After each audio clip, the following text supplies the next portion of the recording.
Assalamualaikum warahmatullahi wabarakatuh. Kami dari kelompok 1 akan mempresentasikan hasil diskusi kami mengenai interaksi radiasi dengan materi yang beranggota kelompokkan Aristi Hidayah Putri, Anggun Ramayanti, Sani Najma Aziz Januar, Khairul Nusya Putri, Susi Andriati. Yang pertama yaitu koefisien atenuasi linear. Transmisi foton melalui medium hamburan bidang dengan ketebalan NZ. Detektor yang ditempatkan di P akan mengukur transmisi di bawah geometri baik di mana ia hanya akan mendeteksi foton yang ditransmisikan tanpa hamburan. Pada posisi O, detektor akan mengukur foton yang tersebar yang telah berinteraksi dalam atenuator. Transmisi yang terakhir ini digolongkan sebagai geometri buruk atau pelemahan berkas lebar untuk tujuan mengevaluasi koefisien pelemahan. Tergantung pada ketebalan penyerap dan konstanta proporsionalitas P yang ditentukan oleh sifat-sifat penyerap yang homogen yang akan berbeda dengan radiasi yang berbeda dan bahan yang berbeda. Konstanta P ini dikenal sebagai koefisien atenuasi linear. Ini adalah gambarnya. Selanjutnya yaitu geometri baik dan buruk. Pada gambar 4.1, detektor P diposisikan untuk mengukur hanya foton yang belum mengalami peristiwa hamburan. Susunan sumber dan detektor ini dikenal sebagai ukuran geometri atenuasi yang baik, karena semua peristiwa yang telah mengalami transisi energi akan mengalami perubahan momentum, dan energi tidak akan terlihat di lokasi ini pada jalur hamburan yang baru. Persyaratan lain untuk geometri yang baik adalah bahwa berkas N harus sangat kecil dalam dimensi fisik. Jika digunakan sinar yang luas, ada kemungkinan foton yang tidak termasuk dalam definisi N akan tersebar dari area lain di atenuator. Oleh karena itu, geometri yang baik untuk pengukuran atenuasi digambarkan sebagai pengukuran yang dilakukan dengan sinar pensel kecil yang sangat terkolimasi dari foton yang datang dan sistem pengukuran yang melihat hanya foton yang tidak tersebar. Geometri buruk kadang-kadang digambarkan sebagai geometri sinar lebar, karena istilah non-pejoratif tersebut menggambarkan suatu kondisi yang akan menghasilkan hamburan foton yang tidak diinginkan. Yaitu koefisien atenuasi massa, elektronik, dan atomik. Pemeriksaan lebih lanjut terhadap proses interaksi menunjukkan bahwa interaksi radiasi dengan materi dapat bergantung pada kerapatan elektron yang berinteraksi dengan foton atau kerapatan atom yang berinteraksi dengan foton dalam keadaan tertentu. Yang pertama akan ditunjukkan sebagai yang paling penting untuk sistem yang setara dengan jaringan.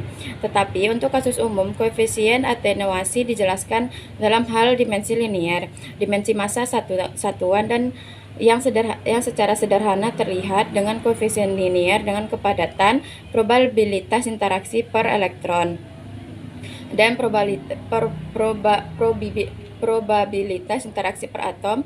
Berbagai koefisien atenuasi ini masing-masing adalah koefisien atenuasi linear, massa, elektronik, dan atom. Tabel 4.1 menunjukkan hubungan di antara koefisien atenuasi.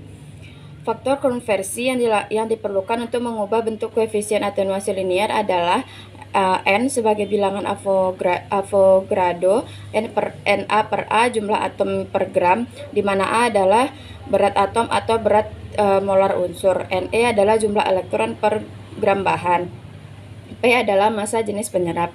Yaitu definisi penampang melintang. Definisi untuk semua kecuali koefisien atenuasi linear adalah sedemikian rupa sehingga istilah yang mewakili panjang kuadrat, luas, dan dalam pembilang. Sebagai contoh, dengan mengambil penampang elektronik, kita dapat memvisualisasikan koefisien atenuasi linear dalam hal luas penampang efektif elektron dan dalam interaksinya dengan foton yang masuk. Jika elektron dari sebuah penyerap dianggap memiliki area atau penampang tertentu untuk interaksi dengan foton, maka area ini dikalikan dengan jumlah elektron dalam cm kubik material akan menjadi total area efektif elektron cm kubik, dan ini sama dengan koefisien adalah konstanta probabilitas untuk interaksi foton per elektron dalam material. Selanjutnya yaitu proses penyinaran fotolistrik. Proses penyebaran fotolistrik adalah proses di mana foton yang masuk berinteraksi dengan elektron orbital atom yang berhamburan, seperti gambar 4.2. Foton yang masuk menghilang dan fotoelektron terlempar dari posisi orbitalnya pada kulit atom K, L, atau M. Posisi orbital yang dikosongkan oleh fotoelektron diisi oleh elektron dari orbital terluar. Akibat pergeseran orbital ini, emisi foton yang energinya merupakan selisih energi ikat orbital fotoelektron dan energi ikat orbital elektron yang mengisi orbital yang dikosongkan. Nah, untuk proses penyebaran fotolistrik terdapat seperti pada gambar 4.2. Di sini peristiwa pada proses hamburan fotoelistrik, diagram menunjukkan foton yang masuk mengeluarkan fotoelektron, diikuti dengan pergerakan elektron orbital terluar ke dalam kekosongan ini. Ditunjukkan pada diagram adalah pergeseran elektron orbital M ke posisi orbital K dengan emisi foton fluoresen. Dan juga ditunjukkan alternatif yang mungkin, yaitu pergerakan elektron orbital L ke dalam kekosongan. Hanya satu dari pergeseran elektron ini yang dapat terjadi. Maka dari gambar titik 42 ini, pergeseran elektron yang dapat terjadi cuma ada satu antara L dalam kekosongan dan M ke posisi orbital K. Alternatif yang mungkin akan terjadi satu kekosongan yang akan menempati suatu kekosongan. Nah, selanjutnya, transfer energi dan penyerapan energi. Ketika interaksi foton terjadi dalam penyerap sebagian energi foton kemudian dalam bentuk yang berjarak pendek, elektron cepat misalnya, dan sebagian energi muncul kembali sebagai energi foton dengan energi yang berbeda atau yang lebih rendah. Foton yang tersebar ini mungkin tidak meninggalkan sistem yang sedang dipertimbangkan tanpa transfer energi lebih lanjut atau disebut peristiwa hamburan. Elektron yang berenergi lebih tinggi dapat meninggalkan sistem atau memancarkan sebagai energi sebagai Bremsstrahlung yang dapat meninggalkan sistem atau tidak. Proses ini sangat bervariasi dan sangat bergantung pada energi awal foton. Seperti pada tabel 4.2 sebagai contohnya, yaitu setiap energi foton yang masuk dan energi yang ditransferkan dan serta energi yang diserap akan memiliki perbedaan antara foton energi yang mau ditransferkan dan energi yang mau diserap. Seperti pada contohnya, kalau kita menggunakan energi foton pada 0,01, maka kita dapat mentransferkannya sebanyak 0,00865 dan penyerapannya tetap sama. Cuma di sini perbedaannya terletak pada energi foton yang 10,0 dan 1000. Di sini energi transfernya akan semakin di saat ditransferkan yaitu 730, sedangkan pada saat penyerapannya menjadi 7,04, dan pada saat energi foton pada 100,0 energi transfernya 95,63, tapi pada saat penyerapannya dia berkurang menjadi 71,90. Proses hamburan Compton. Gambar 4.4 menunjukkan skema tumpukan Compton dari sebuah foton energi dan momentum dengan sebuah elektron bebas. Ketika sebuah foton datang dihamburkan oleh elektron yang terikat secara longgar, fenomena ini disebut hamburan Compton. Sebagai hasil dari foton interaksi dengan elektron, elektron digerakkan dengan energi kinetik dan momentum seperti yang dijelaskan pada gambar 4.4. Energi dan momentum dikonservasi dalam peristiwa hamburan dapat dilihat pada gambar yang merupakan proses hamburan Compton terjadi.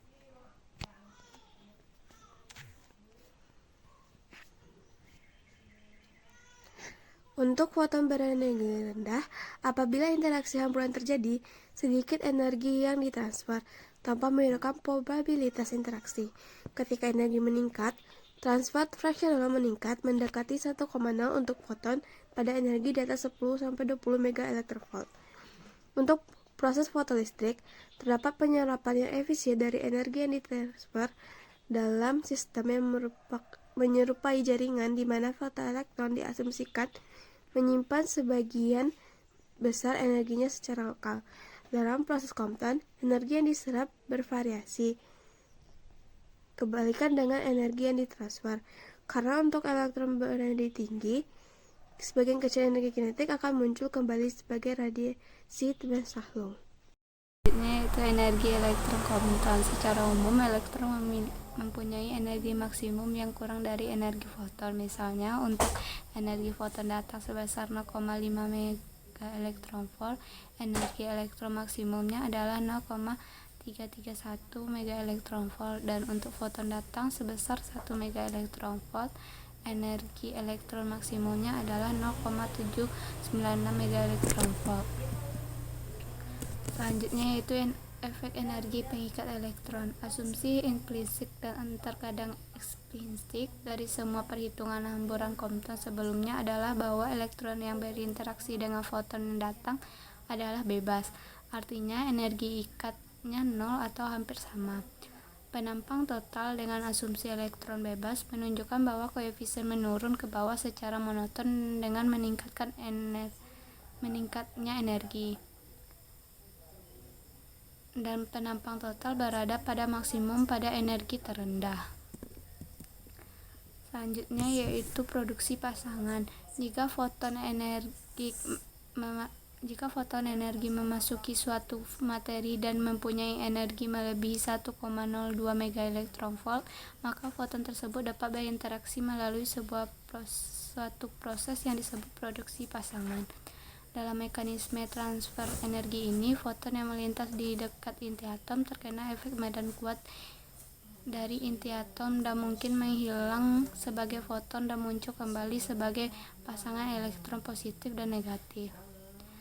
Persamaan berikut menjelaskan hubungan penampang untuk produksi pasangan, yaitu K sama dengan ln Hv, di mana K alfa adalah penampang lintang atom produksi pasangan. Selanjutnya itu ketika ekuivalen energi dua massa elektron adalah 2 kali 0,511 atau 1,022 MeV, energi kinetik elektron yang dihasilkan oleh proses tersebut adalah selisih antara energi foton yang masuk dan 1,022 MeV. Berikut adalah rumusnya. Hv dikurang 1,022 sama dengan energi positron ditambah energi elektron. Partisi antara dua elektron energi diprediksi oleh persamaan 427 adalah fungsi kompleks dari energi foton yang masuk dan nomor inti atom hambur. Semua partisi mempunyai kemungkinan yang sama kecuali untuk kasus ekstrim dari satu elektron yang memiliki energi kinetik nol. Energi yang ditransfer dan energi yang diserap. Energi yang ditransfer dalam proses produksi pasangan secara unik ditentukan oleh energi foton insiden dikurangi dengan massa setara dari dua elektron. Energi yang ditransfer ditulis sebagai berikut. Energi yang diserap jauh lebih sulit untuk ditentukan, kecuali secara eksperimental. Karena dua elektron dapat kehilangan energi ke lingkungan mereka melalui Bremsstrahlung serta melalui proses transfer energi yang menghasilkan penyerapan energi. Namun, 1,022 MeV energi selalu akan muncul sebagai foton anihilasi yang pada umumnya dapat dianggap hilang untuk sistem. Maka, pada energi sekitar 1,022 MeV atau lebih, ambang untuk produksi pasangan sedikit energi kinetik akan ditransfer. Melalui proses ini, terlepas dari penampang lintang untuk kejadian itu, foton anihilasi memiliki peran yang sama seperti foton tersebar dalam proses Compton dan foton fluoresen dalam proses fotoelektrik. Dalam hal mereka dianggap sebagai energi yang hilang untuk sistem, yaitu tidak ditransfer. Ringkasan proses produksi pasangan. Yang pertama, ambang untuk proses ini adalah energi foton insiden sebesar 1,022 MeV. 2. Proses ini memiliki penampang lintang yang meningkat secara cepat di atas energi ambang ini. 3. Daya hentikan per atom bervariasi kira-kira sebanding dengan Z². 4. Energi yang ditransfer adalah HF kurang 1,022 mega elektron volt. 5. Dua foton anihilasi umumnya harus dianggap sebagai energi yang tidak diserap. Mereka dapat mengalami proses hamburan lebih lanjut sebelum mereka meninggalkan sistem. Produksi triplet. Versi lain dari proses produksi pasangan adalah ketika foton insiden berinteraksi dengan elektron orbital, bukan dengan inti atom. Elektron tersebar karena memiliki massa kecil akan mengambil energi kinetik yang signifikan dan akan muncul sebagai produk interaksi itu sendiri. Selain itu, sebuah elektron dan sebuah positron muncul sebagai hasil dari hilangnya foton insiden. Proses ini memiliki energi ambang sebesar 2,04 mega elektron volt. Tetapi karena penampang lintangnya untuk materi Z sangat rendah, proses ini memiliki sedikit signifikansi untuk interaksi radiasi dengan bahan biologis. Proses ini disebut produksi triplet karena 2 elektron dan 1 positron dikeluarkan dari lokasi peristiwa penyebaran. Variasi penampang lintang dengan energi. Variasi penampang lintang proses produksi pasangan untuk berbagai bahan sebagai fungsi energi ditunjukkan dalam gambar 4.7. Seperti yang dapat dilihat, hanya ada kontribusi minimal dari proses ini pada energi di atas ambang 1,022 mega elektron volt dan di bawah 10 mega elektron volt. Untuk unsur yang setara dengan jaringan seperti oksigen dan karbon. Bremsstrahlung. Kami telah membuat beberapa referensi tentang kerugian energi dari elektron berkinerja tinggi melalui proses radiasi. Ada beberapa mekanisme di mana partikel berkinerja tinggi dapat mentransfer energi ke medium sekitarnya. Kejadian yang lebih mungkin untuk elektron cepat adalah interaksi hamburan, yang akan mentransfer energi dalam bentuk eksitasi atau ionisasi. Proses penting lainnya adalah transfer energi radiatif ketika sebuah elektron dipercepat.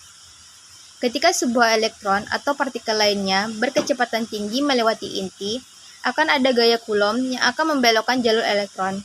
Karena dalam kasus elektron, massa inti jauh lebih besar, akan ada sedikit gangguan pada inti.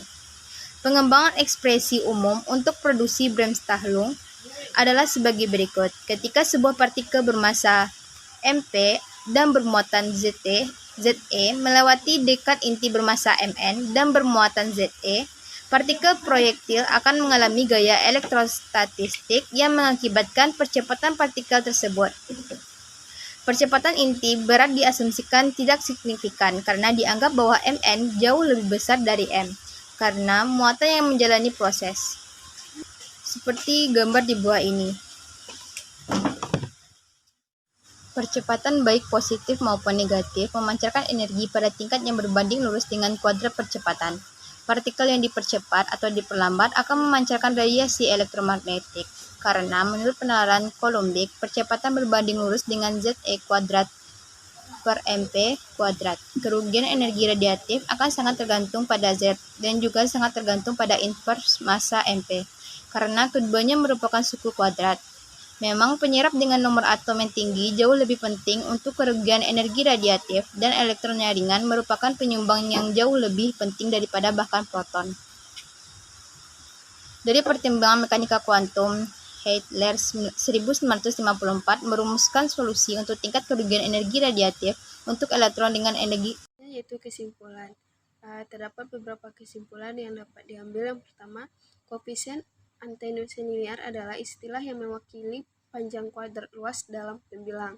Yang kedua, ketika interaksi foton terjadi dalam penyerap, sebagian energi foton dalam berjarak pendek, seperti elektron cepat, dan sebagian energi muncul kembali sebagai energi foton dengan energi yang berbeda, lebih rendah.